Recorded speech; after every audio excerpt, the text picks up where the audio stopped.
Hello student, my self doctor Swati Agnihotri. मैं आज आप लोगों के लिए मानचित्र के विषय में कुछ ज़रूरी बातें बताने के लिए आई हूँ।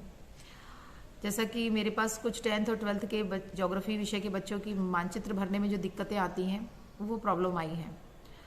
और मानचित्र क्या है ये आप सब जानते हैं। पृथ्वी की धरातल पर जो भी भौगोलिक विविधताएँ पाई जाती हैं उन विविधताओं को हम कागज़ पे मानचित्र पे जो फिलअप करते हैं, भरते हैं, उसको किस तरह से भरना चाहिए ये जानना बहुत ज़रूरी है।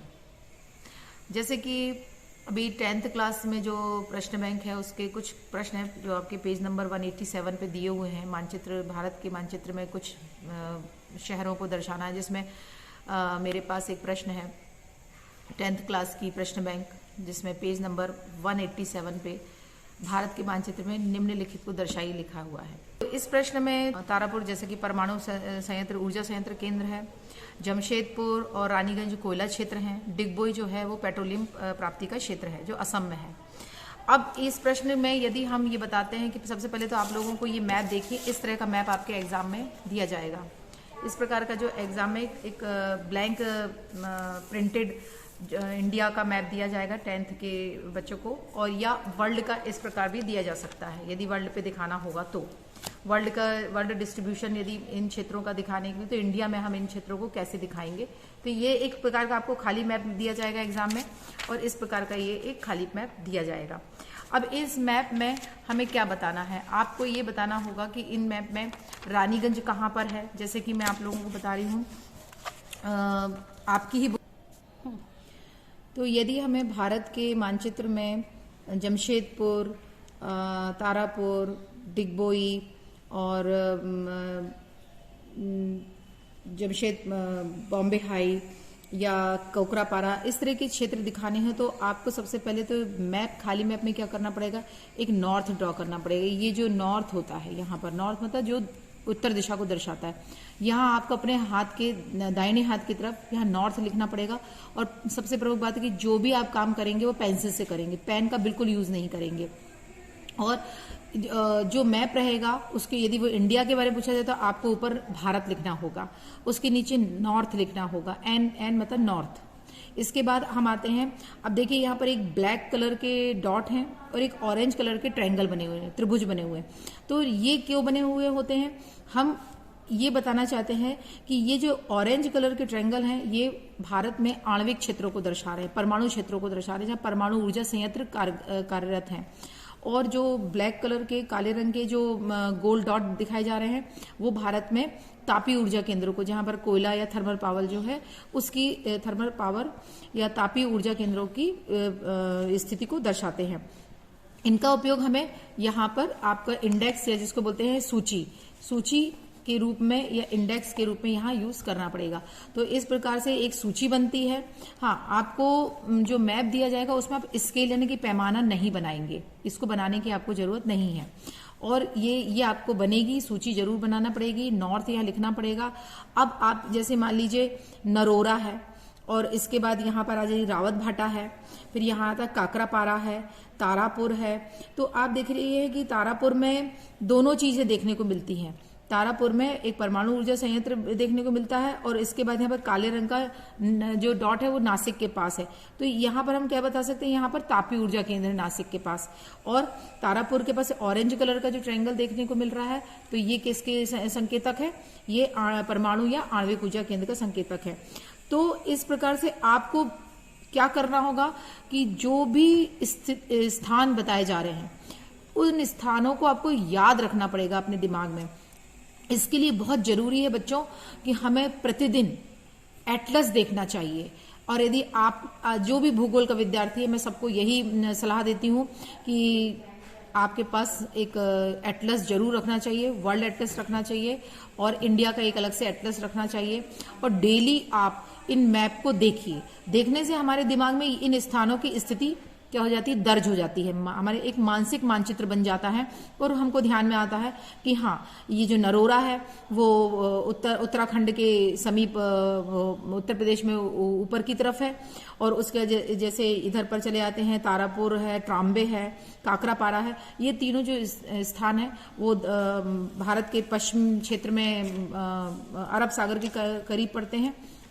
इस प्रकार से आपको भारत की जितने भी स्थान हैं उन सब की लोकेशन दिमाग में रखनी होगी। देखिए, ये याद करने से नहीं याद होगा, क्योंकि मानचित्र प्रैक्टिस से आता है, रोज रोज अभ्यास करने से आता है। आप रोज एक खाली मानचित्र लेके बैठिए, और आज आप जैसे कि हमको भारत की ऊर्जा संयंत्र क्षेत्रों को दर्ज करना है, तो हम क्या करेंगे, हम पहले उस मैप को बहुत अच्छी देर तक देखते रहेंगे। कैसे मानचित्र याद किया जाता है वो मैं बता रही हूँ आपको, कि आप सबसे पहले मान लीजिए आपको ऊर्जा संयंत्र क्षेत्रों को स्थिति दर्शानी है, तो हम पहले भारत का वो मानचित्र अपनी किताब से निकाल के उसको अच्छे से देखिए, और एक एक स्थान का नाम दिमाग में भर लीजिए, और ये दिमाग में रख लीजिए कि वो स्थान भारत में किस दिशा में पड़ता है। उत्तर की तरफ कौन से स्थान है, पश्चिम की तरफ कौन से स्थान है, और दक्षिण की तरफ कौन से हैं, पूरब की तरफ कौन से हैं। तो आपको भारत को 4 भागों में बांट के उन स्थानों को दिमाग में रट लेना है, ठीक है। अब जैसे मान लीजिए बरौनी है, ये तेल शोधन यंत्र यहाँ पर स्थापित है। आप देख रहे हैं कि ये बिहार में ऊपर पूर्वांचल, जिसको मिथिलांचल बोलते हैं, ऊपरी बिहार में जो नेपाल से लगा हुआ, जिसको मिथिलांचल भी कहा जाता है, ऊपरी बिहार का क्षेत्र, वहां पर ये बरौनी, बिल्कुल उसकी लोकेशन एक्यूरेट वहीं बतानी होगी आपको। अब जैसे यहाँ पर कोलकाता है, तो कोलकाता की पोजीशन आप देख सकते हैं कि इधर बताई गई है, बिल्कुल बंगाल की खाड़ी का जो तट है उसके गंगा सागर के पास इस कलकत्ता की स्थिति बताई गई है।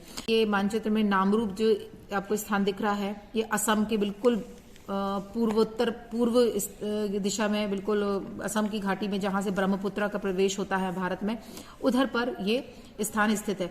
तो आप जब किसी स्थान की स्थिति को याद करते हैं तो उसके समीप कौन सा राज्य पड़ता है, कौन सी नदी उसके करीब से गुजरती है, या कभी आप उस जगह पे गए होगे तो ये तो बिल्कुल स्पष्ट है कि वो जगह आपको याद हो ही जाएगी।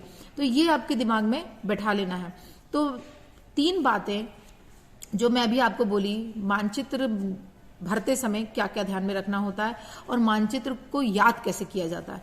पहली चीज ये बताई थी मानचित्र को भरते समय कि हमें सबसे ऊपर अपने दाहिने हाथ की तरफ नॉर्थ ड्रॉ करना होता है, एन लिखना होता है, एक एरो बनाना होता है, इस प्रकार से एरो बनाना होगा आपको, और उसके ऊपर एन लिखना होगा, एन फॉर नॉर्थ। फिर आप उसके जस्ट नीचे, आप नीचे दाहिने हाथ की तरफ कॉर्नर में एक ब्लॉक बनाते हैं, ठीक है। उस ब्लॉक के अंदर आप वो सिंबल रखते हैं, उस सिंबल को आप किस नाम से इंडिकेट कर रहे हैं। जैसे ये ऑरेंज कलर का ट्रायंगल है, वो आणविक लिखा हुआ है कि आणविक ऊर्जा संयंत्र क्षेत्र है। ब्लैक कलर का जो डॉट है वो तापीय ऊर्जा संयंत्र केंद्र के लिए दर्शाया जा रहा है।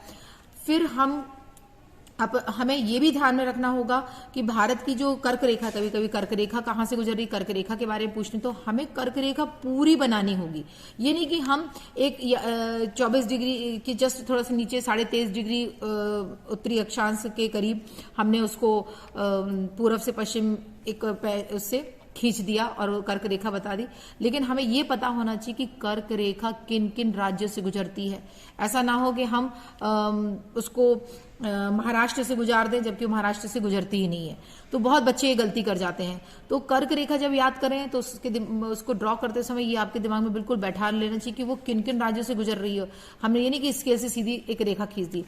फिर उसके बाद आपको ये पता होना चाहिए कि बंगाल की खाड़ी को ड्रॉ करना है, तो जो भारत का जो निचला है, जो प्रायद्वीपीय भारत का हिस्सा है, जो समुद्री हिस्सा है, उसको हल्के ब्लू कलर से, वैसे तो कलर पेंसिल अलाउ होती है लेकिन ज्यादातर लोग सिंगल कलर यूज करते हैं और उसके शेडेड यूज करते हैं। जैसे ये चीज किसमें की जाती है, जब मृदा के प्रकार हमको भरने होते।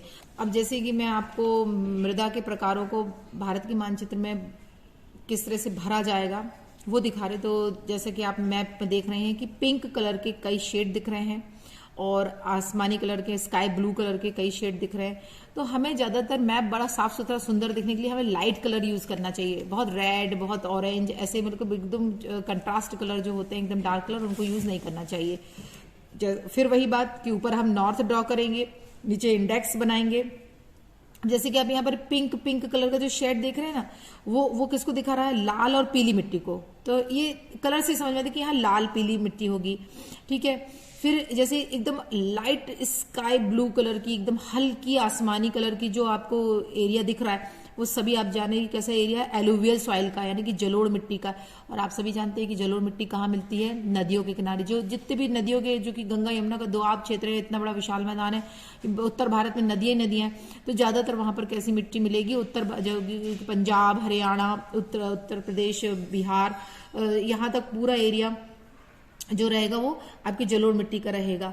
फिर सबसे ऊपर एकदम हरा वाला हिस्सा दिख रहा है, तो हरियाली मतलब जो कि कैसी होगी, पर्वतीय मिट्टी होगी, जो कहाँ मिलेगी, ऊपर पहाड़ी क्षेत्रों में, मतलब कश्मीर, जम्मू कश्मीर के एरिया में आपको, या ये अपने अरुणाचल प्रदेश के ऊपर या सिक्किम के ऊपर आपको हरे रंग की जो मिट्टी है वो पर्वत और वन क्षेत्रों को दर्शा रही है। इसके बाद एकदम बहुत ही अधिक लाइट पिंक, एकदम बेबी पिंक जिसको हम बोलते हैं, वो लैटराइट मिट्टी का एरिया है, जो कि नेपाल को दर्शा रहा है, भूटान को दर्शा रहा है, बांग्लादेश को दर्शा रहा है।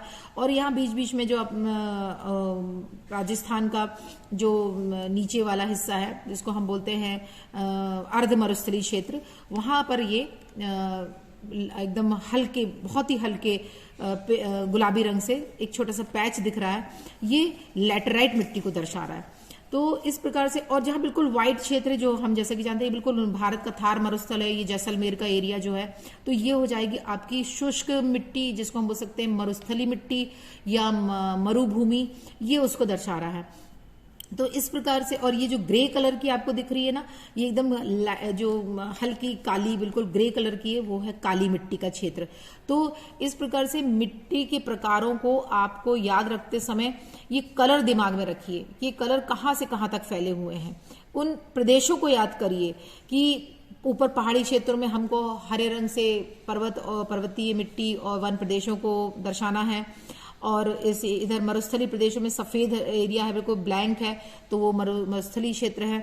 इसके बाद ये जो ग्रे कलर का दिख रहा है एरिया, ये पैच दिख रहा है जो गुजरात और कच्छ का क्षेत्र है, और ये यहाँ से आपका जो मध्य प्रदेश का हिस्सा, कुछ मराठवाड़ा का हिस्सा, ये जो नीचे तक आ जाता है, हल्का सा आपके महाराष्ट्र से नीचे थोड़ा सा कर्नाटक को भी टच करता है, तो ये काली मिट्टी का क्षेत्र हो जाता है। क्योंकि आप सब जानते हैं कि यहाँ से बड़ी बड़ी नदियां निकली हैं, ऊपर गोदावरी है, कृष्णा है, कावेरी है, ठीक है, ताप्ती नदियां हैं, तो महानदी है। तो ये जो नदियों के उद्गम स्थल के करीब भी काली मिट्टी देखने को मिल रही है। और जो पंजाब की 5 नदियां हो गई, और उत्तर भारत की नदियां जहाँ की जो एक अपना बहुत बड़ा विशाल नदी तंत्र बनाती हैं, उन नदियों के पास आप देख रहे हैं कि जलोढ़ मिट्टी पाई जाती है। तो इस प्रकार की भारत की जो मुख्य मिट्टियां हैं, जलोढ़ मिट्टी, लाल पीली मिट्टी, काली मिट्टी, लैटराइट मिट्टी, सूक्ष्म मिट्टी, इनको दर्शाने के लिए हमें कलर पेंसिल की जरूरत पड़ेगी, या फिर एक कोई सिंगल कलर हो और उसके कई शेड हो। जैसे डार्क ब्लैक है तो काली मिट्टी का डार्क ब्लैक कलर से कर सकते हैं, ठीक है। और इस प्रकार से रेड है तो आप बहुत वाइट तो वो छोड़ना ही पड़ेगा, वो हिस्सा खाली छोड़ देंगे, और हल्के शेड यूज कर सकते हैं। तो मिट्टी के प्रकारों में और वन के प्रकारों में हम क्या कर सकते हैं, या भूमि के प्रकार, ये कहाँ पर उपजाऊ भूमि है, मरुस्थलीय भूमि है, बंजर भूमि है, इनमें हम कलर के शेड यूज करते हैं। और ज्यादातर कोशिश यही कीजिए, डार्क कलर यूज मत करिए, लाइट कलर यूज करिए। अब जैसे यदि हमें भारत के महत्वपूर्ण खनिजों का वितरण भारत में दिखाना है, भारत के मानचित्र में, तो आपको मैं फिर से वही बात दोहराती हूँ कि आपको ये पता होना चाहिए कि कौन सा खनिज किस स्थान पे मिलता है, वो स्थान किस राज्य में पड़ता है। इसके लिए आपको प्रतिदिन मैप देखना होगा। प्रतिदिन आप अपनी किताब के उस मैप को रोज देखिए। कहते हैं रोज रोज कोई चीज नजरों के सामने से गुजरती तो हमारे दिमाग में बैठ जाती है। इसलिए ये जैसे मैं आपको वही कि ऊपर आप नॉर्थ ड्रॉ करेंगे, और उसके बाद यहाँ पर एक इंडेक्स बनाएंगे। इंडेक्स बनाने के बाद आपको ये चीज अपने दाएं हाथ की तरफ नीचे की तरफ बनानी होगी इंडेक्स। उस इंडेक्स में वो सिंबल होंगे जो उस एरिया में दिखाए जाएंगे। जैसे ये ब्लैक कलर के आपको स्टार दिख रहे हैं यहाँ पर ब्लैक कलर के स्टार। ये स्टार किसको इंडिकेट कर रहे हैं? अभ्रक, यहाँ माइका मिलता है। अब हमें ये याद रखना पड़ेगा कि माइका कहाँ कहाँ मिलता है। हजारीबाग में मिलता है, गया में मिलता है। अब ये भी आपको याद रखना पड़ेगा, ये याद ही करना पड़ेगा कि गया और हजारीबाग किस राज्य में आते हैं। ये झारखंड में आते हैं। फिर कटनी, कटनी के पास का जो आपको एक सिंबल दिख रहा है जिसके ब्लैक कलर के एक डंडी, ब्लैक कलर की लाइन खींची हुई एक बॉक्स के अंदर, कटनी में बॉक्साइट मिलता है जिससे कि एल्यूमिनियम बनाया जाता है। तो कटनी कहाँ पाया जाता है? पर कटनी जबलपुर के पास, मध्य प्रदेश में जबलपुर के पास पाया जाता है कटनी जिला। अब उसी यही तरह के बॉक्स आप कहाँ कहाँ देख रहे हैं? अमरकंटक में देख रहे हैं आप, मैकल हिल में देख रहे हैं, बिलासपुर में देख रहे हैं, कोरापुट में देख रहे हैं। तो आपको पता होना चाहिए बिलासपुर में है तो बिलासपुर की एक्चुअल लोकेशन कहाँ दिखानी है, किस राज्य में दिखानी है। बिलासपुर है तो वो छत्तीसगढ़ में है और छत्तीसगढ़ के निचले हिस्से में बिलासपुर की लोकेशन दिखाएंगे आप। कोरापुट है जो कि उड़ीसा के इस हिस्से में आता है जो तेलंगाना से थोड़ा सा टच हो जाता है।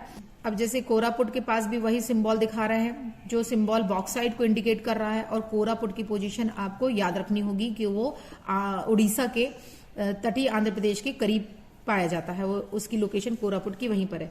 फिर एक आपको स्क्वायर दिख रहे हैं ब्लैक कलर के, जो पारादीप में भी है, विशाखापट्टनम में भी हैं, और मंगलुरु में भी है, और गोवा के पास मामा गांव में भी है। तो ये किसको सिंबल कर रहा है?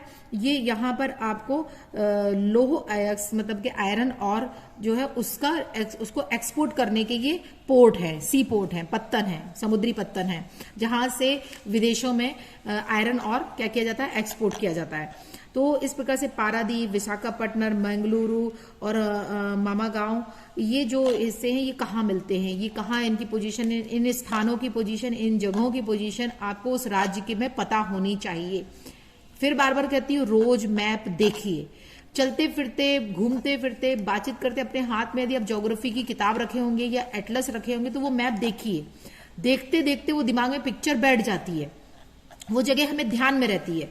तो इस प्रकार से केवल याद करने से कुछ नहीं, याद करने के लिए मैटर होता है, ये मैटर नहीं, ये तो प्रैक्टिस है, रोज हमको प्रैक्टिस करनी होगी और हमें ये पता लग जाएगा कि यहाँ पर पारादीप की लोकेशन है, यहाँ विशाखापट्टनम की लोकेशन है। अब जैसे स्टार बने हुए आप देख रहे हैं, तो स्टार मैंने बता दिया था कि अभ्रक है। फिर इसके बाद एक स्कैटर्ड, छोटा सा स्कैटर्ड जैसा एरिया हल्का हल्का दिख रहा है, तो ये एरिया आप देख रहे हैं, यहाँ पर ये दिख रहे हैं आपको, ये पैचेस दिख रहे हैं 3, ये पैचेस किसको इंडिकेट कर रहे हैं? ये आयरन ओर की माइंस है, यहाँ पर लोहा खदाने हैं, लोहा अयस्क निकलता है, जो कि कहाँ पर है? उड़ीसा के पास सुंदरगढ़, केंद्रोमुख, केंद्रझर, मयूरभंज यहाँ पर है। फिर इधर पर आ जाइए आप, जो कि नागपुर के पास भंडारा, चंद्रपुर और बैलाडीला, छत्तीसगढ़ के पास बैलाडीला, दुर्ग, ये यहाँ पर कोयला लोहा अयस्क की खदानें हैं। उसी प्रकार कर्नाटक के निचले हिस्से में आप देखिए, चिकमंगलूर में, चित्रदुर्ग में, बल्लारी में, और या तुमकुरु में, कुद्रेमुख में, शिवमोगा में। तो यहाँ पर ये 3 मेन पैचेस जो आपको दिख रहे हैं, जो हल्के से हल्के कलर के ग्रे कलर में, हल्के ग्रे कलर से वो की है, उनको लोहा अयस्क क्षेत्र के रूप में इंडिकेट किया गया है। उसके बाद बीच बीच में एक ऑरेंज कलर का ट्रायंगल बने हुए देख रहे हैं आप, यहाँ पर ये देखिए इतने सारे ये ट्रायंगल, ये किसको इंडिकेट कर रहे हैं? ये माइंस हैं। यहाँ पर माइंस खुदी हुई हैं, लोहा यहाँ से निकाला जा रहा है, जैसे कद्रे झर की, मयूरभंज की, गुआ की, फिर दुर्ग की, चंद्रपुर की, बेलाडीला की, या मामा गांव की, रत्नागिरी की, ये सब जो है माइंस है, जहां से आयरन और निकाला जा रहा है। और ये जो पूरा एरिया जो ग्रे कलर से शेडेड किया हुआ है, उसको प्रिंट, उसको चित्र, उसको रंग क्या बोलते हैं उसमें हिंदी। तो भारत के महत्वपूर्ण खनिजों का वितरण आपको जब दर्शाना हो मानचित्र में, तो हमें उन संकेतों को ध्यान में रखना होगा। अलग अलग संकेत अलग अलग टॉपिक के लिए डिसाइड होते हैं कि कौन सा लोह अयस्क का क्षेत्र है, कौन से लोह अयस्क के खानों के लिए है, कौन सा लोह अयस्क के निर्यातक क्षेत्र के लिए, ये चीज है।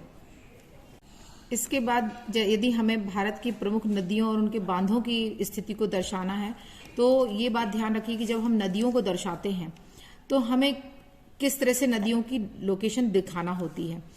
हमें चूंकि पेंसिल का ही यूज करना है, तो हम उस नदी के उद्गम से लेके उसके मुहाने तक को अच्छे से उसकी लोकेशन को एरो के थ्रू बताएंगे। अब जैसे कि यहाँ पर आप देखिए गंगा नदी दिखा रहे हैं, दिख रही है गंगा नदी, ये यमुना नदी है। तो जैसे कि आप देख रहे हैं कि गंगा नदी कहाँ से निकल के आ रही है, ये देखिए आप यहाँ पर उत्तराखंड के पास गंगोत्री नामक स्थान से वो चल के आ रही है, और एक एरो दिख रहा है आपको, ये एरो उसके प्रवाह की दिशा को दिखा रहा है, ठीक है। और यहाँ एक छोटा सा एक पॉइंट है ब्लैक कलर का, जहां पर एक प्रमुख स्थान की पोजीशन भी बता दी जाती है कि यहाँ के पास मान लीजिए यहाँ पर जैसे कि नरोरा बताया हुआ है, नरोरा नामक स्थान है। फिर ये पोजीशन चल रही है इसकी, यहाँ पर फिर एरो मतलब ये उधर टर्न हो गई और कहाँ चली गई, बिहार की तरफ। और किससे मिल गई, उससे जाके गंडक नदी भी मिल गई है, घाघरा भी मिल गई, और ये चलती चली जा रही है। फिर गंगा का पोजीशन, और इसके पका जाके यहाँ पर कलकत्ता के पास गंगा सागर में उसके मुहान पे वो खत्म हो जाती है।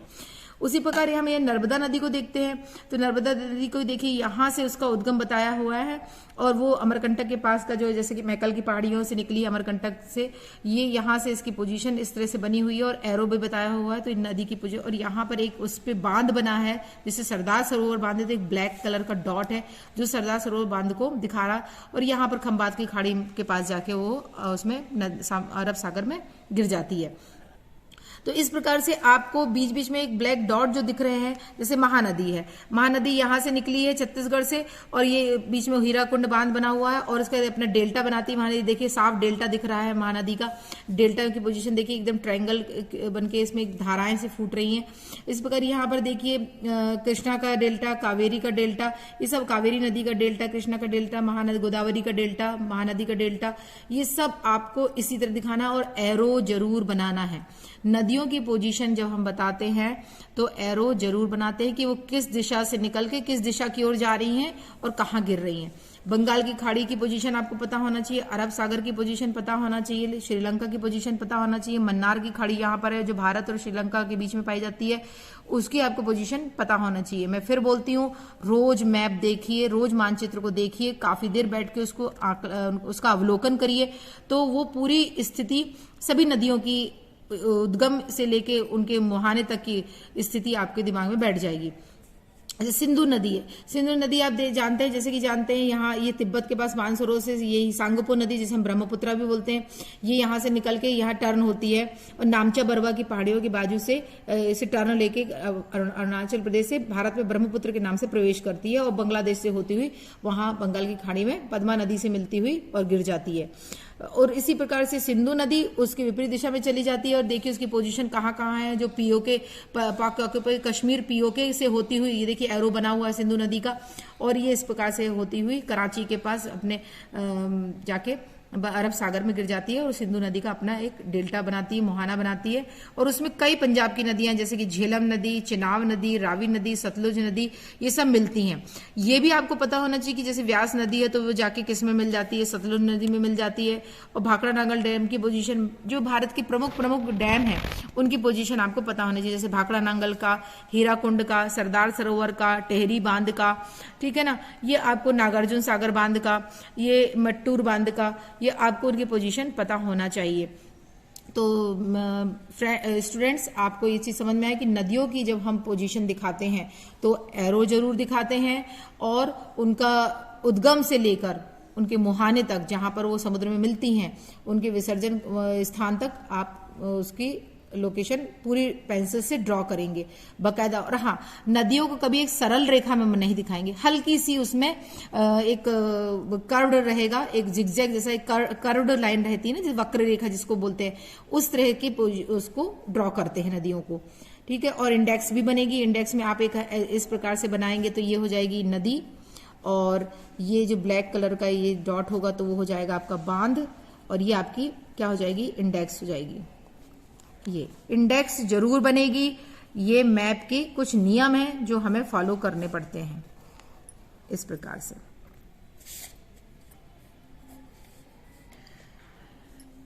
तो बच्चों एक और मैं आखिरी मैप आप लोगों को समझा रही हूँ। आपकी प्रश्न बैंक में एक प्रश्न था कि हजीरा विजयपुर जगदीशपुर पाइपलाइन को दर्शाना है। ये अक्सर प्रश्न पूछा जाता है, 12th में भी पूछा जाता है, 10th में भी बहुत इंपॉर्टेंट क्वेश्चन है जिसकी पोजीशन हमेशा बताई जाती है। गैस पाइपलाइन है जो जिसको किस तरह से देखिए आप इस मैप में वही चीज है कि नॉर्थ इंडिकेट किया हुआ है एरो बना के, यहाँ पर आपकी इंडेक्स बनी हुई है, ठीक है। और उसके बाद आपको क्या बताना है, जैसे हजीरा ये है, विजयपुर ये है और जगदीशपुर ये, और ये पाइपलाइन आगे तक बढ़ी है और दिल्ली, साहिबाबाद, सोनीपत, गुरुग्राम, अंबाला, ये इस पाइपलाइन से जुड़े हुए जितने भी शहर हैं जहां गैस पाइपलाइन जा रही है, क्योंकि आने वाले समय में हमारे देश में सभी गैस सिलेंडर से गैस नहीं आपके घरों में पहुंचेगी, सब पाइपलाइन से जुड़ जाएंगे, गैस पाइपलाइन के थ्रू मिलेगी। और इस प्रकार से ये जैसे तो कहाँ से है इसकी स्टार्टिंग, हजीरा से, क्योंकि आप जानते हैं बॉम्बे हाई के पास समुद्रों से भी तेल शोधन यंत्र, समुद्र से तेल निकाला जाता है, वहीं से गैस की आपूर्ति भी होती है। और यहाँ से ये गैस डायरेक्ट कैसे जा रही है, तो इसमें हजीरा, अंकलेश्वर बड़ौदरा तक जा रही है, फिर यहाँ पे कोलकाता को भी निकल गई है, झाबुआ भी इसमें इंक्लूड है, विजयनगर है, फिर ये अंता करके जगह है, औरैया है, जगदीशपुर को भी इसकी एक ब्रांच डाली गई है, शाहजहांपुर है, फिर अंबाला है, और बबराला, साहिबाबाद, सोनीपत, दिल्ली, गुरुग्राम, ये इतनी पूरी पोजीशन ये किसकी बताई गई है, परंपरागत ऊर्जा स्रोत की है। और बीच बीच में आप देखिए यहाँ पर ब्लैक कलर के ट्रायंगल बने हुए हैं जो कि कोयला खाने हैं और तेल शोधन यंत्र है। इसके साथ साथ तेल शोधन यंत्र की भी पोजीशन बताई गई है कि मतलब जो तेल क्षेत्र है जहां से तेल इकट्ठा किया जा रहा है, जो अपने रिफाइनरी होती है, वो यहाँ पर दिखाई जा रही है।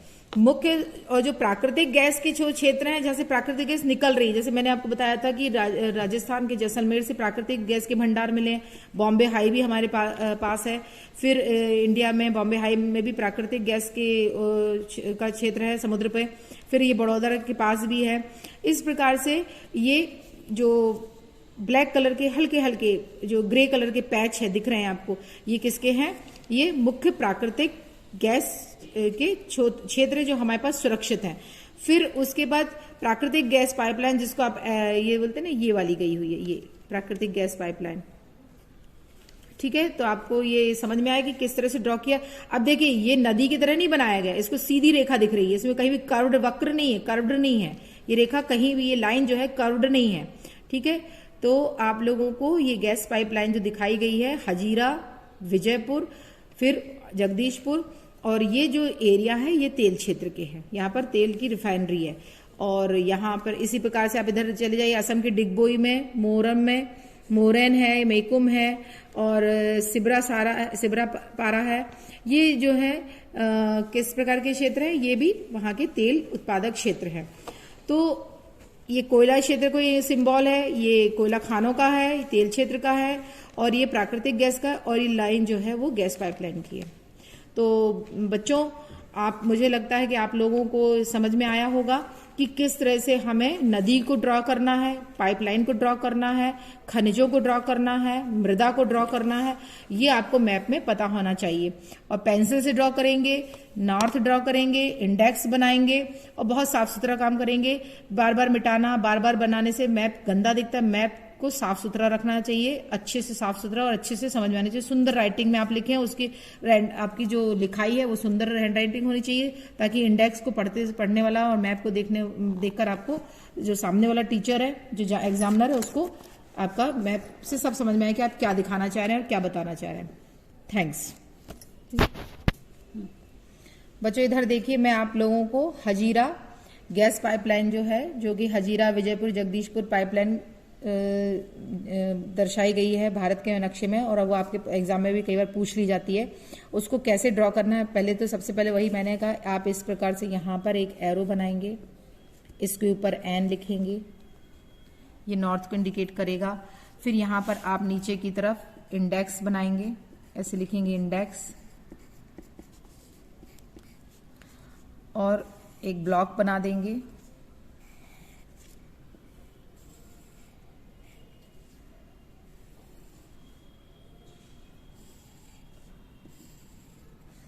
अब आप देखिए कि कहां से कहां तक गई है। जैसे कि हजीरा, ये हजीरा स्थान यहां पड़ता है, कहां पर, गुजरात के पास,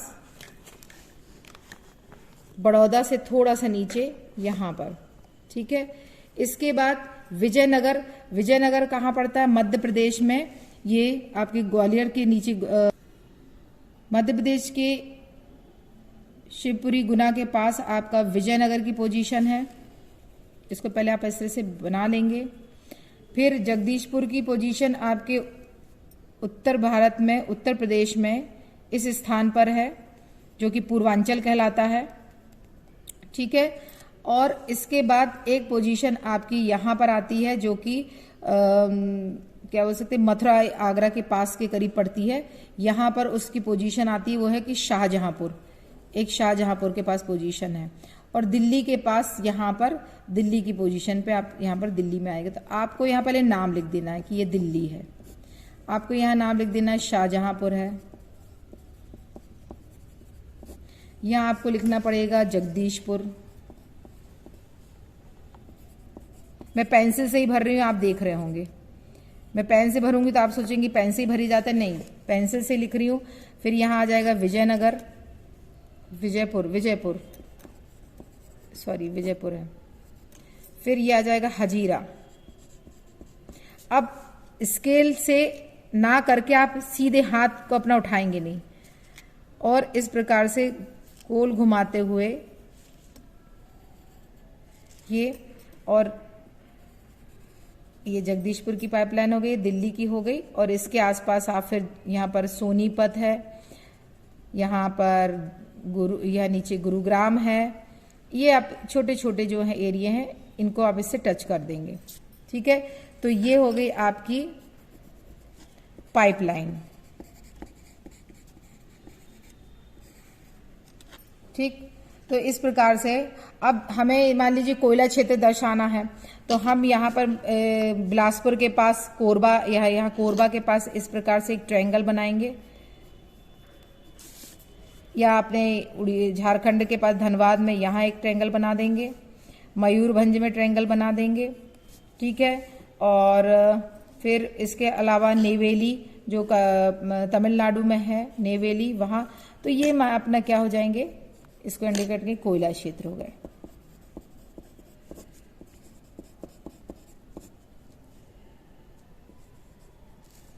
ठीक है, और असम के यहां पर यदि हम चले जाते हैं डिगबोई में, ये सिंबल आप अपने मन से चूज कर सकते हैं, ऐसा नहीं कि जो बुक में हमें वही चूज करना है, आप अपने मन से चूज कर सकते हैं। फिर इसी प्रकार से एक कलोल में है गुजरात के पास, नाम जरूर लिखेंगे वहां ऊपर, कलोल, यहां आप लिखेंगे डिगबोई, और यहां आप लिख देंगे तेल क्षेत्र।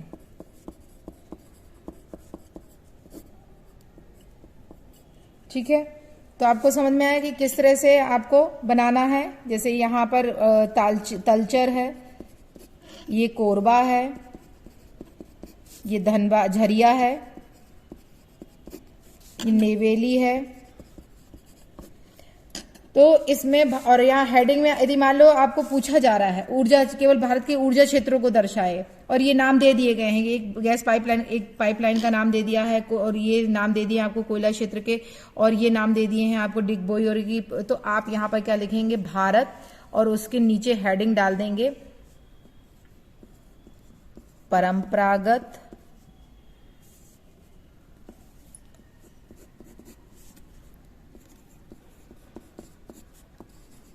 ऊर्जा क्षेत्र।